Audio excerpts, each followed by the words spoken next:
السلام علیکم ورحمۃ اللہ وبرکاتہ۔ سیدنا عثمان غنی رضی اللہ عنہ پیش خدمت ہے۔ جی ہاں، اسلام کے تیسرے خلیفہ راشد سیدنا عثمان غنی کا دل آویز تذکرہ کہ جن کے علاوہ دنیا میں کوئی ایسا شخص نہیں ہوا جس کے نکاح میں کسی نبی کی 2 بیٹیاں آئی ہوں۔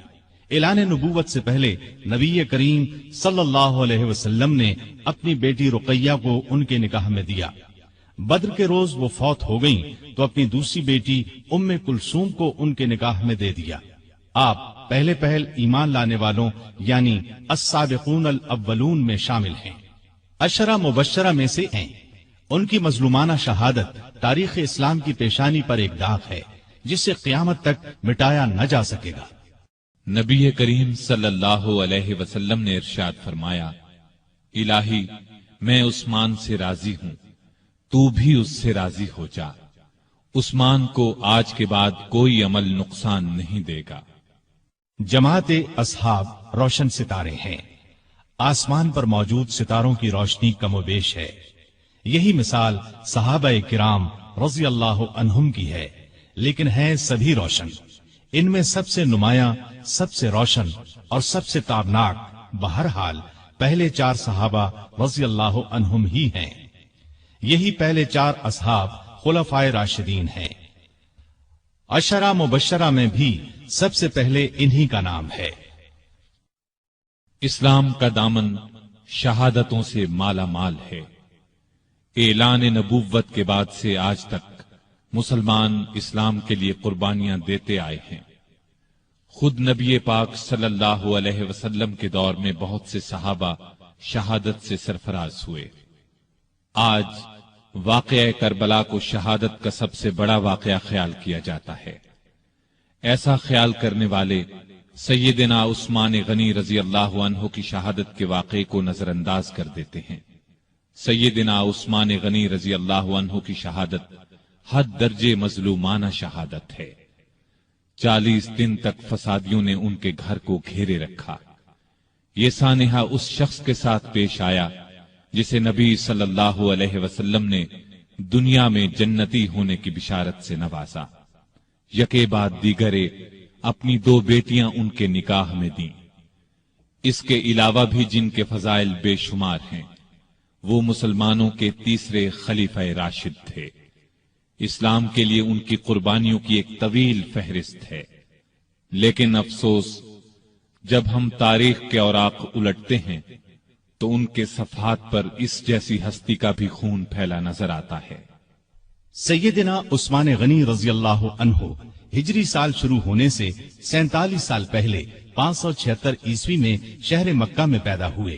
ان کی پیدائش سے 6 سال پہلے ہمارے رسول کریم صلی اللہ علیہ وسلم دنیا میں تشریف لا چکے تھے۔ ماں باپ نے نام عثمان رکھا، اسی نام سے مشہور ہوئے۔ ابو عبداللہ اور ابو عمر کنیتیں تھیں، لیکن کنیتیں مشہور نہیں ہوئیں۔ مشہور لقب ذوالنورین ہے، اس کا مطلب ہے 2 نوروں والا۔ چونکہ نبی کریم صلی اللہ علیہ وسلم کی 2 صاحبزادیوں سے آپ کی شادی ہوئی، لہٰذا آپ کو یہ لقب ملا۔ دوسرا لقب غنی ہے، بہت مالدار تھے، لیکن اپنا مال دین کی خدمت اور نیکی کے کاموں میں بے تحاشا خرچ کرتے رہتے تھے، اسی لیے غنی مشہور ہوئے۔ 5ویں پشت میں ان کا سلسلہ نسب رسول کریم صلی اللہ علیہ وسلم سے جا ملتا ہے۔ آپ کا تعلق قریش سے تھا اور قریش کے قبائل میں آپ بنو امیہ سے تھے۔ آپ کے پردادا کا نام امیہ تھا۔ نبی کریم صلی اللہ علیہ وسلم کے پردادا کا نام ہاشم تھا۔ امیہ ہاشم کے بھتیجے اور اپنے خاندان کے رئیس تھے، اس لیے یہ خاندان بنو امیہ کے نام سے مشہور ہوا۔ اس خاندان سے تعلق رکھنے والوں کو اموی کہا جاتا ہے۔ قریش کا قومی جھنڈا بنو امیہ کے پاس تھا۔ اسی طرح بنو ہاشم کے ذمے کعبے کی نگرانی کا کام تھا۔ گویا دونوں خاندان مرتبے والے تھے۔ عثمان غنی کے والد عفان نے اسلام کا زمانہ نہیں پایا۔ رسول اکرم صلی اللہ علیہ وسلم نے جس زمانے میں نبوت کا اعلان فرمایا، عفان اس سے پہلے ہی فوت ہو چکے تھے۔ والدہ کا نام اروا تھا۔ بی بی اروا کی والدہ کا نام ام حکیم بیضا تھا۔ یہ رسول کریم صلی اللہ علیہ وسلم کی پھوپھی یعنی آپ کے والد جناب عبداللہ کی سگی بہن تھیں۔ اس طرح بی بی اروا آپ کی پھوپھی زاد بہن تھیں اور عثمان آپ کے بھانجے تھے۔ آپ کے بچپن کے حالات تاریخ کی کتب میں بہت کم ملتے ہیں۔ اتنا ذکر ضرور ملتا ہے کہ گھر والوں نے عثمان رضی اللہ عنہ کو لکھنا پڑھنا سکھایا، اچھے آدمیوں کی طرح رہنے کی تربیت دی۔ بڑے ہوئے تو غلے کی تجارت شروع کر دی۔ بہت ایماندار تاجر تھے، کاروبار خوب چمکا، بہت دولت مند ہو گئے، لیکن انہوں نے اپنی دولت کو فضول کاموں میں خرچ نہ کیا، نیکی کے کاموں میں خرچ کرنے لگے۔ اس زمانے میں شراب پینے کا رواج تھا، بہت کم لوگ اس بری عادت سے بچے ہوئے تھے، لیکن عثمان نے کبھی شراب کو ہاتھ تک نہ لگایا۔ یہی وجہ تھی کہ قریش کے لوگ ان کی بہت عزت کرتے تھے۔ عثمان غنی رضی اللہ عنہ 34 سال کے تھے کہ رسول پاک صلی اللہ علیہ وسلم نے اپنے نبی ہونے کا اعلان فرمایا۔ ابو بکر رضی اللہ عنہ نے ان کے سامنے بھی اسلام کی خوبیاں بیان کی اور ان کے درمیان دوستی بھی تھی۔ چنانچہ اسلام کی خوبیاں سن کر ان پر فوری اثر ہوا۔ نبی صلی اللہ علیہ وسلم کی خدمت میں حاضر ہونے اور اسلام قبول کرنے پر آمادہ ہو گئے۔ ایسے میں آپ صلی اللہ علیہ وسلم خود وہاں تشریف لے آئے اور آتے ہی فرمایا، اے عثمان، اللہ کی جنت قبول کر، مجھے اللہ نے تیری اور تمام خلقت کی ہدایت کے لیے بھیجا ہے۔ یہ سنتے ہی سیدنا عثمان غنی نے فوراً کلمہ پڑھ لیا، اپنا ہاتھ رسول اللہ صلی اللہ علیہ وسلم کے ہاتھ میں دے دیا۔ یہ نبوت کا پہلا سال تھا۔ اس وقت تک صرف گنتی کے چند نیک لوگوں ہی نے اسلام قبول کیا تھا۔ ان نیک لوگوں میں عثمان غنی رضی اللہ عنہ کی خالہ سودا رضی اللہ عنہا بھی تھیں۔ عثمان اسلام لانے سے پہلے ایک دن ان کے ہاں گئے تو انہوں نے کہا، بھانجے، بے شک محمد صلی اللہ علیہ وسلم اللہ کے سچے رسول ہیں، ان پر قرآن نازل ہوا ہے اور وہ اللہ کی طرف بلاتے ہیں، ان کا دین قبول کرنے میں ہی بہتری ہے۔ خالہ کی باتوں کا بھی عثمان پر بہت اثر ہوا۔ اس کے بعد ابو بکر سے ان کی ملاقات ہوئی تو انہوں نے خالہ کی باتوں کا ذکر کیا۔ اس پر سیدنا ابو بکر صدیق رضی اللہ عنہ نے فوراً فرمایا، اللہ کی قسم، جو کچھ تمہاری خالہ نے کہا ہے وہ بالکل سچ ہے۔ پھر انہوں نے خود بھی اسلام کی خوبیوں کا ذکر کیا۔ عثمان غنی رضی اللہ عنہ کا دل بالکل موم ہو گیا۔ پھر جو ہی نبی صلی اللہ علیہ وسلم وہاں تشریف لائے، عثمان غنی رضی اللہ عنہ نے کلمہ پڑھ لیا۔ جناب ذوالنورین میں اس قدر خوبیاں تھیں کہ ان کے اسلام قبول کرنے کے کچھ ہی عرصے بعد رسول کریم صلی اللہ علیہ وسلم نے اپنی منجلی بیٹی رقیہ رضی اللہ عنہا کی شادی ان سے کر دی۔ اس طرح عثمان رضی اللہ عنہ رسول کریم صلی اللہ علیہ وسلم کے داماد بنے۔ نبوت کے اعلان کو جب 4 سال گزر گئے تو نبی صلی اللہ علیہ وسلم نے لوگوں کو اعلانیہ اسلام کی طرف بلانا شروع کیا۔ اس پر مکے کے مشرک آپ صلی اللہ علیہ وسلم کے اور مسلمانوں کے دشمن ہو گئے، مسلمانوں پر ظلم کے پہاڑ توڑنے لگے۔ عثمان غنی کے کافر چچا حکم بن ابی العاص کو ان کے اسلام لانے کے بارے میں معلوم ہوا تو آگ بگولا ہو گیا۔ عثمان غنی کو رسیوں سے جکڑ کر مارنے پیٹنے لگا اور ان سے کہتا کہ یہ نیا مذہب چھوڑ دو۔ سیدنا عثمان غنی رضی اللہ عنہ یہ مار پیٹ صبر اور حوصلے سے برداشت کرتے رہے، جواب میں یہی فرماتے، جو چاہو کر لو، اسلام کو تو اب نہیں چھوڑوں گا۔ آخر حکم تھک گیا، انہیں ان کے حال پر چھوڑ دیا۔ دوسرے کافر بھی آپ کو ستاتے رہے۔ جب کافروں کا ظلم حد سے بڑھا تو نبوت کے 5ویں سال نبی صلی اللہ علیہ وسلم نے مسلمانوں سے فرمایا، تم لوگ یہاں سے نکل کر حبشہ چلے جاؤ، وہاں کا بادشاہ اچھا آدمی ہے، کسی پر ظلم نہیں ہونے دیتا، جب تک اللہ تعالی تمہاری اس مصیبت کو دور نہیں کر دیتا اس وقت تک تم لوگ وہیں ٹھہرو۔ چنانچہ صحابہ کرام رضوان اللہ تعالی علیہم اجمعین کے پہلے گروہ نے حبشہ کی جانب ہجرت کی۔ اس گروہ میں 12 مرد اور 4 عورتیں تھیں۔ سیدنا عثمان غنی رضی اللہ عنہ ان کے امیر تھے اور ان کے ہمراہ ان کی زوجہ محترمہ رسول اللہ صلی اللہ علیہ وسلم کی صاحبزادی رقیہ رضی اللہ عنہا بھی تھیں۔ حبشہ عرب کے جنوب مغرب کی طرف سمندر پار افریقہ کے بر اعظم میں واقع ہے۔ سمندر کا نام بحیرہ قلزم ہے۔ آج کل یہ ملک ایتھوپیا کہلاتا ہے۔ اس زمانے میں حبشہ کے بادشاہ کو نجاشی کہا جاتا تھا۔ اس وقت جو بادشاہ حبشہ پر حکومت کرتا تھا وہ مذہب کے اعتبار سے عیسائی تھا، لیکن بہت نیک دل تھا اور انصاف پسند تھا۔ دوسرے مذہب کے لوگوں پر خود ظلم کرتا، نہ کسی اور کو ان پر ظلم کرنے دیتا تھا۔ سیدنا عثمان غنی رضی اللہ عنہ کی ہجرت کے بارے میں نبی صلی اللہ علیہ وسلم نے یہ الفاظ ارشاد فرمائے: ابراہیم اور لوط علیہ السلام کے بعد عثمان غنی رضی اللہ عنہ پہلے شخص ہیں جنہوں نے اپنے گھر والوں کے ساتھ ہجرت کی۔ ہجرت کے معانی ہیں جدائی یا اپنا وطن اور گھر بار چھوڑ کر کسی دوسرے ملک یا شہر میں جا بسنا۔ اسلام میں ہجرت کا مطلب ہے اپنا وطن اور گھر بار چھوڑ کر کسی دوسرے ملک یا شہر میں اس لیے جانا کہ اپنے دین کو بچایا جا سکے اور کسی ڈر یا رکاوٹ کے بغیر اللہ کی بندگی کی جا سکے۔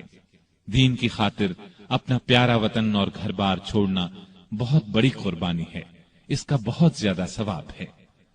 ان مسلمانوں کو ابھی حبشہ گئے 3 ماہ ہی گزرے تھے کہ ان تک یہ خبر پہنچی کہ مکے کے سبھی کافر مسلمان ہو گئے ہیں۔ یہ خبر سن کر انہیں بہت خوشی ہوئی۔ سب مکے کی طرف واپس پلٹے۔ عثمان غنی اور ان کی زوجہ محترمہ رقیہ بھی ساتھ تھیں۔ مکے کے پاس پہنچنے پر انہیں معلوم ہوا کہ وہ خبر غلط تھی۔ اب انہوں نے واپس حبشہ جانا مناسب نہ سمجھا۔ مکے کے سرداروں میں سے کسی نہ کسی کی پناہ حاصل کر کے مکے میں داخل ہو گئے۔ مکے میں وہی حال تھا۔ مسلمانوں پر خوب ظلم و ستم کے پہاڑ توڑے جا رہے تھے۔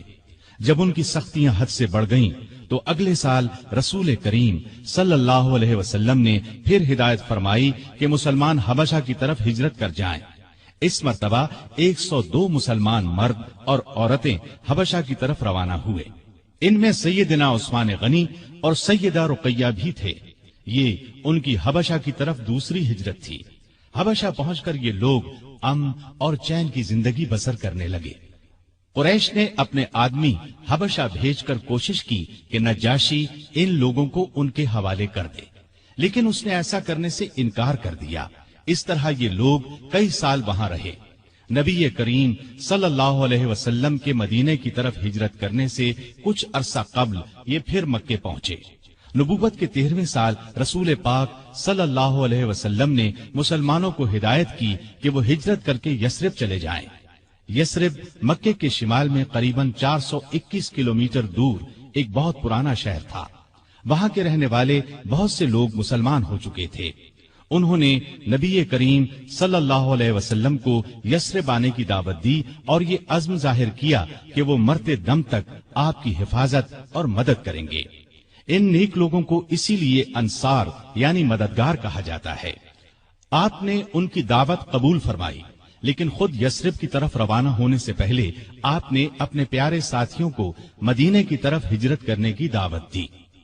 اس طرح آپ کی اجازت سے مسلمانوں نے ہجرت شروع کی اور سوائے چند ایک مسلمانوں کے سب مدینے پہنچ گئے۔ عثمان اور رقیہ نے بھی اس زمانے میں مدینے کی طرف ہجرت کی۔ اس تیسری ہجرت میں ان کے ساتھ ان کے بیٹے عبداللہ بھی تھے۔ یہ حبشہ میں پیدا ہوئے تھے۔ یثرب پہنچ کر اوس بن ثابت انصاری کے مہمان بنے۔ پھر نبی کریم صلی اللہ علیہ وسلم جناب ابو بکر صدیق رضی اللہ عنہ کے ساتھ ہجرت کر کے وہاں پہنچے اور یثرب کو مدینۃ النبی کہا جانے لگا، یعنی نبی کا شہر۔ اس کے بعد صرف مدینہ نام رہ گیا۔ مدینے میں مسلمانوں کو پانی کی سخت تکلیف تھی۔ سارے شہر میں صاف اور میٹھے پانی کا صرف ایک کنواں تھا۔ اس کا نام بئر روما تھا۔ کنویں کا مالک ایک یہودی تھا۔ وہ پیسے لیے بغیر اس کنویں سے پانی نہیں لینے دیتا تھا۔ عثمان نے یہ کنواں مسلمانوں کے لیے خریدنا چاہا۔ یہودی فروخت کرنے پر آمادہ نہ ہوا،